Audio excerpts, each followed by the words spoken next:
અણિયારી ગ્રામ પંચાયત દ્વારા એકને એક ફોટા અપલોડ કરી અને ઉપર મોકલવામાં આવતા હોવાનું જણાવી ગ્રામજનો દ્વારા રોષ વ્યક્ત કરવામાં આવ્યો। ગ્રામજનોના જણાવ્યા મુજબ કે જે જૂના ફોટાઓ છે તે ફોટાઓ છે એઓ જુદી જુદી તારીખમાં જે ગ્રામસભા ભરવાની હોય તે ગ્રામસભાની અંદર ચડાવી દેવામાં આવે છે અને ત્યારબાદ આને ફોટા લઈ અને ફોરમ પૂરું કર્યાનું જણાવી અને ઉપર આ મોકલી દેવામાં આવે છે।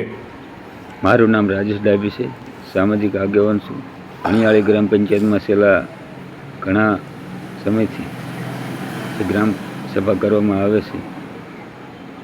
તે ગ્રામસભામાં તલાટી અને સરપંચ દ્વારા એકને એક ફોટો એપ્લિકેશનમાં અપલોડ કરવામાં આવી રહ્યા છે, કારણ કે ગ્રામસભામાં 7 થી 10 લોકો હાજર હોય છે, કારણ કે આ સરપંચથી ગ્રામજનો કંટાળી ગયા છે, એટલે કોઈ ગ્રામસભામાં હાજરી આપતા નથી। અને હમણાં આજે તારીખ 4/8/2026ના રોજ ગ્રામસભાનું આયોજન કરેલું, પરંતુ કોઈ પણ ગ્રામજનોને આ ગ્રામસભાની સરપંચ દ્વારા જાણ કરવામાં આવેલી ન હતી અને એપ્લિકેશનમાં આ એકને એક ફોટો છેલ્લા 2 વર્ષથી આ સરપંચ અને તલાટી દ્વારા અપલોડ કરવામાં આવી